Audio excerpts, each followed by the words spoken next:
Hello दोस्तों, welcome to my channel. इस video में हम बात करेंगे 1790 न्यूयॉर्क स्टॉक एक्सचेंज की। आज हम एक क्लिक में लाखों करोड़ों के शेयर खरीदते और बेचते हैं। जरा सोचो उस टाइम पे जहाँ पे ना कोई कंप्यूटर था, ना ही कोई ऐप था और ना ही कोई रूल्स एंड रेगुलेशन थे। तो दोस्तों, ये कहानी है कर्ज में डूबे अमेरिका की, लोगों के रातों रात अमीर बनने के सपनों की, पहले बड़े स्टॉक मार्केट क्रैश की और ऐसे 24 समझदार ब्रोकर्स की जिन्होंने कहा इस तरह से तो शेयर मार्केट नहीं चल सकता है, हमें इसमें कुछ बड़े इंप्रूवमेंट की जरूरत है। आज जो करोड़ों डॉलर का न्यूयॉर्क स्टॉक एक्सचेंज हम देखते हैं, उसकी शुरुआत हुई थी एक पेड़ के नीचे। यकीन नहीं होता। लेकिन सबसे बड़ा सवाल यह है कि जब कोई स्टॉक एक्सचेंज ही नहीं था, शेयर बिकते कहाँ पे थे। तो चलिए दोस्तों, हम इस कहानी को एकदम सरल तरीके से समझते हैं। सोचिए, जब अमेरिका नया नया आज़ाद हुआ था, तब सरकार पे वॉर के चक्कर में बहुत भारी कर्जा था। तब सरकार ने बॉन्ड्स निकाले थे। मान लो सरकार का उधार लेने का एक सर्टिफिकेट है। इसके साथ ही देश का सबसे पहला बैंक खुला, first bank of United state. लोगों में इतना जोश था कि लोग अपने घर और जमीन बेच के बॉन्ड्स में और बैंक के शेयरों में पैसा लगा रहे थे। लेकिन सबसे बड़ी दिक्कत तो ये थी कि स्टॉक मार्केट के शेयर खरीदने और बेचने की कोई पक्की जगह ही नहीं थी। शेयर को कोई गली में बेच रहा था, कोई कॉफी हाउस में बेच रहा था, तो कोई नीलामी घरों में बेच रहा था। और शेयर के प्राइस भी डिसाइड नहीं थे। कोई जगह पे शेयर $10 का मिलता था, तो वही शेयर दूसरी गली में $12 का मिलता था। यहाँ पे असली विलन थे ऑक्शन वाले। मान लो आप शेयर बेचने गए, तो वो जोर जोर से बोली लगाएंगे और खुद ही कम दामों में वो शेयर खरीद लेंगे और दूसरों को महंगे दामों में बेचेंगे। मतलब कि प्लेयर भी वही और रेफरी भी वही। और ऊपर से कमीशन इतना ज्यादा ले रहे थे कि कहीं पे कमीशन 1% था, तो कहीं पे कमीशन 5% तक था। मतलब कि जिसकी लाठी उसी की भैंस वाला सीन चल रहा था।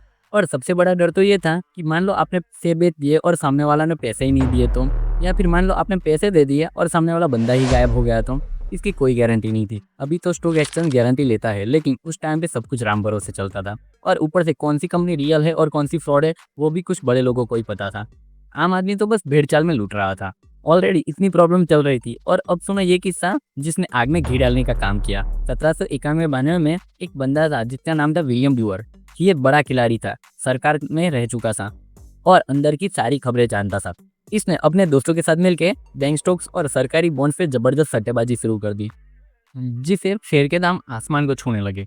लेकिन ये जो हवा का गुब्बारा बना था, एक ना एक दिन तो फूटना ही था। 1792 में विलियम ब्यूअर उधारी नहीं चुका पाए।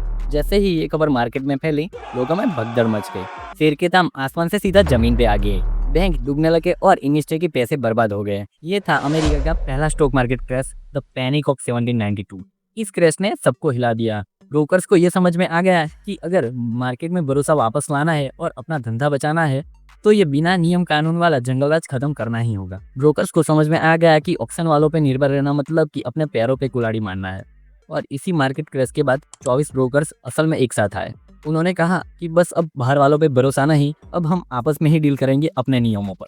17 मई 1792 न्यूयॉर्क की वॉल स्ट्रीट पर एक बटनवुड पेड़ के नीचे 24 ब्रोकर ने मिलकर एक छोटा सा 2 वाक्यों का समझौता साइन किया। ये सुनने में बहुत सिंपल लगता है, लेकिन इसी 2 वाक्यों के समझौते ने फाइनेंशियल वर्ल्ड की फाउंडेशन को बदल कर रख दिया। 2 वाक्यों के समझौते में पहला वादा था कि हम एक दूसरे के साथ ही शेयर या बॉन्ड्स खरीदेंगे और बेचेंगे। मतलब जो ऑक्शन वाले थे और जिस पे भरोसा नहीं था, वो सब आउट। अब ये बन गया एक भरोसेमंद ग्रुप, एक एक्सक्लूसिव क्लब। सिर्फ मेंबर ही मेंबर के साथ ट्रेड कर सकता था। इससे क्या हुआ कि भरोसा बढ़ा। सबको पता था कि सामने वाला बंदा एक ग्रुप का मेंबर है जो पैसा लेकर भागेगा नहीं। वो जो पैसे दिए शेयर नहीं मिले वाला डर था, वो अब खत्म हो गया। हिस्ट्री को आज से कनेक्ट करें तो आज भी तो वही सिस्टम चल रहा है। हम और आप डायरेक्ट शेयर नहीं खरीद सकते। हमें शेयर खरीदने के लिए किसी ब्रोकर की जरूरत पड़ती है, जो खुद एक एक्सचेंज का मेंबर होता है। बिना मेंबर बने हम सीधा सौदा नहीं कर सकते हैं। ये मेंबरशिप वाला आइडिया तभी से चला आ रहा है। उन्होंने दूसरा वादा किया कि हम पब्लिक ऑक्शन में हिस्सा नहीं लेंगे और आपस में ट्रेड करते वक्त 0.25% कमीशन फिक्स रखेंगे। फिक्स कमीशन जो 1% से 5% तक की जो लूट मची थी, वो अब खत्म हो गई। 0.25% कमीशन एक स्टैंडर्ड रेट बन गया, जो उस जमाने के हिसाब से काफी कम रेट था। इससे ट्रेडिंग सस्ती और आसान हुई और ट्रांसपेरेंसी बढ़ी। ब्रोकर के बीच गला काट कमीशन के जगह एक अनुशासन आया। हिस्ट्री को आज से कनेक्ट करके देखें तो आज आप जो भी फिक्स ब्रोकरेज चार्ज देखते हो, पर ऑर्डर के 20 रुपीज़ या कुछ परसेंटेज, सेबी की गाइडलाइन के अनुसार कोई भी ब्रोकर इक्विटी डिलीवरी ट्रेड के लिए टोटल ट्रेड वैल्यू का 2.5% से ज़्यादा और इंट्राडे ट्रेडिंग के लिए टोटल ट्रेड वैल्यू का 0.25% से ज़्यादा नहीं ले सकता है। SCBI जो नियम बनाती है कि ब्रोकर कितना चार्ज लेगा, उसका बीज उस टाइम पे तो बोया गया था। सिर्फ ये 2 लाइनों ने क्या इम्पैक्ट डाला? एक तो भरोसा बढ़ाया, खर्च कम किया, नियम बनाए, और चौथा उस टाइम की खिचड़ी बाजार में ये व्यवस्था लाई। इससे एग्जाम्पल से समझे तो ये कुछ ऐसा था कि बड़े शहर के टॉप 5 स्कूलों ने मिलकर एक एक्सक्लूसिव बोर्ड बनाया हो और कहा कि आज से हमारे स्टूडेंट के लिए एक जैसा सिलेबस, एक जैसे एग्जाम रूल्स और एक जैसा स्ट्रक्चर होगा। कोई भी बाहर का स्कूल आके अपने मन चाहे खर्चे नहीं बढ़ा सकता है और ना ही एक्स्ट्रा चार्जेस लगा सकता है। इससे पता चलता है कि कैसे एक यूनिटी वाला स्ट्रक्चर बनाया गया है जिससे ट्रांसपेरेंसी और यूनिफॉर्मिटी बनी रहे। ऐसे ही जैसे 24 ब्रोकर्स ने मिलकर शेयर मार्केट के लिए रूल्स एंड रेगुलेशन बनाए। वापस आते हैं टॉपिक पे, तो ये 24 ब्रोकर्स रोज मिलने लगे वो पेड़ के नीचे। लेकिन न्यूयॉर्क का मौसम कभी धूप तो कभी बारिश।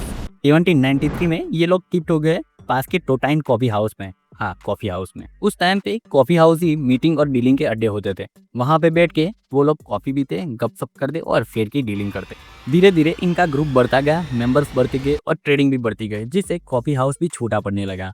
जरूरत थी एक पक्की जगह की और लिखे हुए रूल्स की। तो 1870 में इन्होंने एक बाकायदा संविधान बनाया और अपने ग्रुप का नाम रखा New York stock and exchange board. एक ऑफिस किराए पर ली और ट्रेडिंग का टाइम भी फिक्स कर दिया। ये था अमेरिका के पहले ऑर्गेनाइज स्टॉक एक्सचेंज का असली जन्म। क्या आपको पता है, जब 1817 में ये बोर्ड बना था तब मुट्ठी भर चीज़ें ही ट्रेड होती थी, जैसे बैंक ऑफ न्यूयॉर्क शेयर, सरकारी बॉन्ड्स और कुछ इंश्योरेंस कंपनियां। आज की तरह हजारों कंपनियां नहीं। फिर साल आया 1863, जब इस बोर्ड ने अपना नाम बदलकर वो कर दिया जिसे आज पूरी दुनिया जानती है, the New York stock exchange, NYSE। और फिर तो इसने पीछे मुड़कर नहीं देखा। नई बिल्डिंग बनी, टेक्नोलॉजी आई, टेलीग्राफ आए, नए टेलीग्राम आए, कंप्यूटर आए और फिर आज NYSE दुनिया का सबसे बड़ा स्टॉक एक्सचेंज है, जिसमें 2400 से भी ज़्यादा कंपनियां लिस्टेड है। इसमें एप्पल, माइक्रोसॉफ्ट, कोका कोला जैसी बड़ी कंपनियां भी शामिल है। अप्रैल 2025 में इसकी अप्रोक्सीमेटली वैल्यू $27 ट्रिलियन के आसपास है। ये इंडिया की पूरी GDP से करीब 7 से 8 गुना ज़्यादा है। और सोचो, ये सब शुरू हुआ था एक पेड़ के नीचे, जिसमें 24 ब्रोकर्स ने सिर्फ 2 लाइन का एग्रीमेंट किया था, जिसमें कहा था अब हमारे रूल्स चलेंगे। अब आप सोच रहे होंगे कि कहानी तो बढ़िया है, लेकिन इससे हम आज की ट्रेडिंग से क्या लेना देना। तो आप समझ जाओ कि बटनवुड एग्रीमेंट वो DNA है जिस पर आज का पूरा ग्लोबल फाइनेंशियल सिस्टम खड़ा हुआ है। इसको हम शॉर्ट में समझते हैं। इसमें पहला है ट्रस्ट इज किंग, भरोसा ही राजा है। बटनवुड का पहला मकसद था भरोसा बनाना। आज के शेयर मार्केट की नींव भी इसी पे टिकी हुई है। आप पैसा लगाते हो इसी भरोसे पर कि सिस्टम सही है, ब्रोकर धोखा नहीं देगा, कंपनी फ्रॉड नहीं करेगी। हमारे यहाँ SEBI और अमेरिका में SEC जैसे रेगुलेट्स और एक्सचेंज के नियम इसी ट्रस्ट को बनाए रखने के लिए है। बटनवुड एग्रीमेंट ने समझाया कि बिना भरोसे के मार्केट जीरो है। रूल्स एंड रेगुलेशन यानी नियम और कायदे। बटनवुड ने पहली बार ट्रेडिंग के लिए लिखित नियम बनाए। आज हमारे पास SEBI की मोटी मोटी रूल्स बुक है, एक्सचेंज के अपने नियम है। ये सब क्यों? ताकि मार्केट ठीक से चले, कोई घोटाला ना हो और सबके लिए खेलने का मैदान बराबर हो। बटनवुड ने सेल्फ रेगुलेशन यानी अपने नियम खुद बनाने की फाउंडेशन रखी। थर्ड है फेयर प्राइस एंड ट्रांसपेरेंसी। बटनवुड ने मनमानी कमीशन खत्म करके 0.25% फिक्स कर दिया। आज रेगुलेटेड ब्रोकर चार्ज, आपको दिखने वाले खरीदने और बेचने के Beed and ask price, real time price update, ये सभी उसी सोच के नतीजे है, जिससे इन्वेस्टर को सही डील मिले और सब कुछ शीशे की तरह ट्रांसपेरेंट हो। फोर्थ है मेंबरशिप स्ट्रक्चर। बटनवुड के लिए सिर्फ मेंबरशिप वाला क्लब आज भी जिंदा है। एक्सचेंज के मेंबर ही सीधे ट्रेड कर सकते हैं। ये सिस्टम मार्केट में भरोसेमंद और क्वालिफाइड लोगों को ही आने देता है। फिफ्थ है सेंट्रलाइज मार्केट प्लेस, कोई एक पक्की जगह, पेड़ से कॉफी हाउस फिर एक्सचेंज बिल्डिंग। इस तरह बटनवुड ब्रोकर्स ने ट्रेडिंग को एक जगह पे लाने की कोशिश की। आज NYSE, NASDAQ और हमारे BSE, NSE क्या है? ये वही सेंट्रलाइज मार्केट प्लेस है जहाँ पे बायर्स और सेलर्स मिलते हैं, जिससे आसानी से ट्रेड होता है और सही दाम मिलता है। बटनवुड एग्रीमेंट ने बिखरे हुए बाजार को समझने का पहला कदम उठाया था। अगर 1792 में ट्विटर होता तो बटनवुड ब्रोकर्स कुछ इस तरह ट्वीट करते, गेम ऑन, अब ट्रेडिंग सीधी और क्लीन, भरोसे के साथ अब सिर्फ 0.25% रेट पर, ऑक्शन वालों का टाइम खत्म और सिर्फ असली डील करने वाले जुड़े। #New era of trading. तो दोस्तों, ये थी कहानी जिसमें एक छोटा सा आइडिया अब पूरी फाइनेंशियल दुनिया को संभालने वाला एक बड़ा सिस्टम बन गया।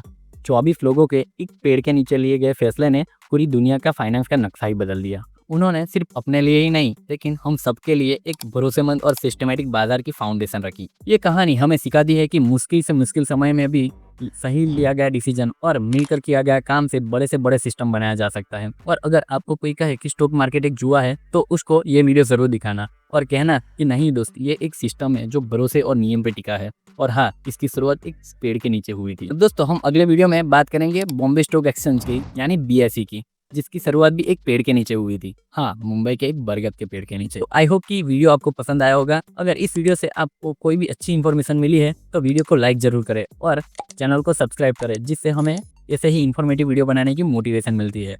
मिलते हैं दोस्तों अगले वीडियो में, तब तक के लिए गुड बाय।